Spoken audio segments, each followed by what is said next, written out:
Hello दोस्तों, स्वागत है आपका अपने YouTube चैनल ऑनलाइन जीके मंच में। तो दोस्तों आज का वीडियो शुरू करते हैं। तो दोस्तों पहला सवाल है, पृथ्वी के ऊपर मौजूद वायुमंडलीय परतों की संख्या कितनी है?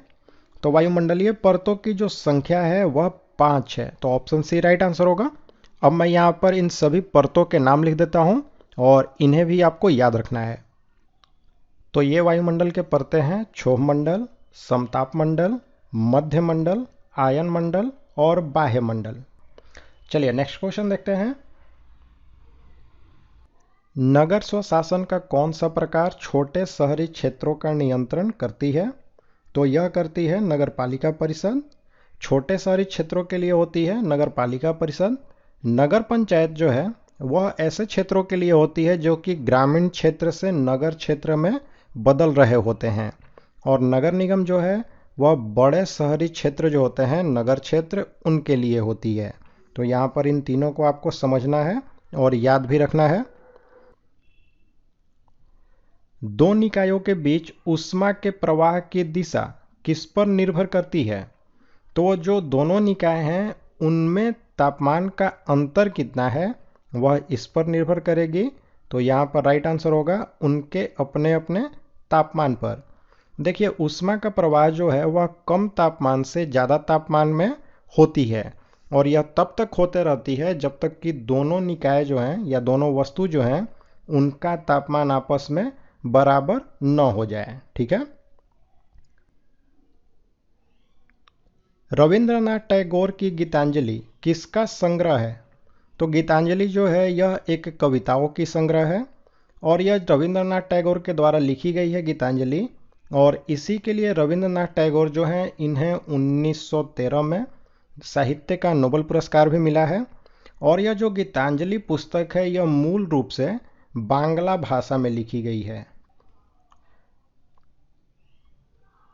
नक्शों पर क्षेत्रफल को मापने के लिए प्रयुक्त यंत्र को क्या कहते हैं? तो नक्शा पर जो क्षेत्रफल मापा जाता है वह प्लैनीमीटर के माध्यम से मापा जाता है। और यहाँ पर ऑप्शन डी में ओपिसोमीटर दिया हुआ है। तो इससे हम नक्शे पर जो लंबाई होती है उसको मापते हैं। तो ये दोनों ध्यान में रखना आपको। एवोगाद्रो संख्या का मान कितना होता है? तो एवोगाड्रो संख्या जो है इसका मान होता है 6.023 इंटू 10⁻23। किस लड़ाई में नादिर शाह ने मुगल सम्राट मोहम्मद शाह को हराया था? तो नादिर शाह और यह जो मोहम्मद शाह है इनके बीच में 1739 में करनाल का युद्ध हुआ था और इसी युद्ध में नादिर शाह जो है इसने मोहम्मद शाह को हराया था। ट्राइकोमा बीमारी निम्नलिखित में से किस अंग से संबंधित है? तो ट्राइकोमा जो है यह आंख की एक बीमारी होती है और यह संक्रामक बीमारी है। और यह होती किससे है? तो क्लेमाइडिया ट्रैकोमैटिस नाम का एक जीवाणु होता है, इसी के संक्रमण से यह होती है। मैं इसका नाम लिख भी देता हूं। नाभिकीय विकिरण का अत्यधिक दुष्प्रभाव सबसे पहले मानव शरीर के किस अंग पर होता है? तो नाभिकीय विकिरण जो है इसका सबसे पहले प्रभाव हमारी आंखों पर होता है। तो ऑप्शन ए राइट आंसर है। मैग्नीशियम जलाने पर क्या बनता है? तो राख बनती है और यह जो राख होती है यह उज्जले कलर की होती है। और यह जो राख होती है अगर पूछा जाए कि यह रासायनिक रूप से क्या होता है तो यह होता है मैग्नीशियम ऑक्साइड। ठीक है, क्योंकि मैग्नीशियम को जब हम ऑक्सीजन की उपस्थिति में जलाएंगे, जलने के लिए किसी भी चीज़ के लिए ऑक्सीजन जरूरी होता है, तो यह मैग्नीशियम ऑक्सीजन के साथ अभिक्रिया करके बना देती है मैग्नीशियम ऑक्साइड। और यह जब जलती है मैग्नीशियम तो इसके जलने से सफ़ेद रंग की प्रकाश होती है और जलने के बाद में यह राख में बदल जाती है और यह राख जो होता है यह भी उजले रंग का होता है। डोल्ड्रम कटिबंध कहाँ स्थित है? तो यह जो डोल्ड्रम कटिबंध है यह स्थित होती है भूमध्य रेखा पर। यह जो डोल्ड्रम कटिबंध है यह 5 डिग्री नॉर्थ से 5 डिग्री साउथ के बीच का जो क्षेत्र होता है उसी को कहा जाता है। और यह जो डोल्ड्रम होता है यह निम्न वायु दाब वाला क्षेत्र भी होता है। मुख्य चुनाव आयुक्त का कार्यकाल कितने समय का होता है? तो 6 वर्ष का होता है या फिर 65 साल की उम्र तक होता है। ठीक है, इनमें से जो भी पहले आता है वही मुख्य चुनाव आयुक्त का कार्यकाल होता है। और ये जो मुख्य चुनाव आयुक्त है इसकी नियुक्ति की जाती है भारत के राष्ट्रपति के द्वारा। राष्ट्रपति शासन अधिकतम कितने समय के लिए बढ़ाया जा सकता है? तो अधिकतम यह 3 साल के लिए बढ़ाया जा सकता है। और यह जो राष्ट्रपति शासन है यह अनुच्छेद 356 के अनुसार राष्ट्रपति के द्वारा लगाया जाता है, जबकि राज्य में संवैधानिक तंत्र फेल हो जाता है उस टाइम में लगाया जाता है। शुरुआत में यह जो राष्ट्रपति शासन है यह 6 महीने के लिए लगाया जाता है, लेकिन संसद के जो दोनों सदन हैं उससे बार बार यह पारित होने के बाद में 6-6 महीने करके अधिकतम 3 वर्ष तक लगाते हैं। कौन सा कथन सही है? तो यहाँ पर ऑप्शन बी जो है, मुद्रा अच्छी सेवक है परंतु बुरी स्वामी होती है, यह कथन जो है यह रॉबर्टसन का है और यही कथन यहाँ पर सही है। ठीक है, भारतीय राष्ट्रीय कांग्रेस का पहला महासचिव कौन था? तो एओ ह्यूम जो है यही कांग्रेस के पहले महासचिव थे और कांग्रेस के पहले अध्यक्ष थे डब्ल्यू.सी. बनर्जी। और कांग्रेस की स्थापना हुई थी 28 दिसंबर 1885 को। ठीक है,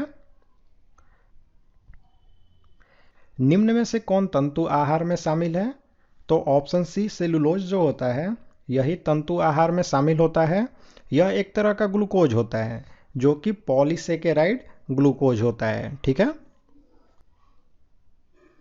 रक्त का कौन सा घटक रक्त में सबसे अधिक मात्रा में पाया जाता है? तो प्लाज्मा जो होता है इसका हमारे रक्त में प्रतिशत लगभग 55 होता है और जो 45% रक्त का भाग होता है यह रुधिराणु होते हैं। और रुधिराणु जो होते हैं वो 3 तरह के होते हैं, WBC होता है, RBC होता है और प्लेटलेट्स होते हैं। तो ये जो है यह 45% होते हैं रुधिराणु, लेकिन प्लाज्मा जो है वो 55% होता है। तो यहाँ पर रक्त का सबसे बड़ा घटक पूछा जा रहा है तो वो हो जाएगा प्लाज्मा। निम्नलिखित में से किस नगर को शाश्वत नगर भी कहा जाता है? तो रोम जो है इसी को शाश्वत नगर कहा जाता है और यह रोम जो है यह इटली की राजधानी है। सागर में उच्च ज्वार कब आता है? तो ज्वार जो होता है वह समुद्र के जल को ऊपर उठने की क्रिया जो होती है उसी को ज्वार कहते हैं। और उच्च ज्वार आता है जब पृथ्वी, सूर्य और चंद्रमा ये तीनों एक सिध में होते हैं उस समय, और यह स्थिति होती है पूर्णमासी के दिन और अमावस्या के दिन।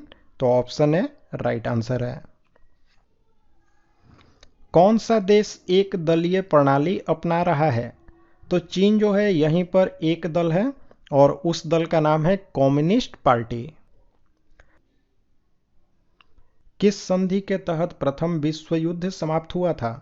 तो वर्साई की संधि के तहत, और यह वर्साई की संधि हुई थी 28 जून 1919 को। और इसी वर्साई की संधि के द्वारा यह विश्व युद्ध जो है प्रथम विश्व युद्ध उसका औपचारिक रूप से समापन हुआ था। पश्चिम भारत के किस धार्मिक सुधारक को लोक हितवादी कहा जाता है?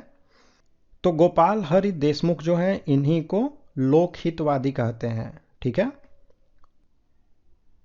यूरोप में आलू की पैदावार किसने शुरू की थी? तो आलू जो है इसकी शुरुआत, खेती की शुरुआत जो है वह हुई थी दक्षिण अमेरिका महाद्वीप से, और यह दक्षिण अमेरिका महाद्वीप से सबसे पहले यूरोप में पहुंची थी स्पेन में। तो ऑप्शन डी राइट आंसर है। मानव शरीर में पसलियों के कितने जोड़े हैं?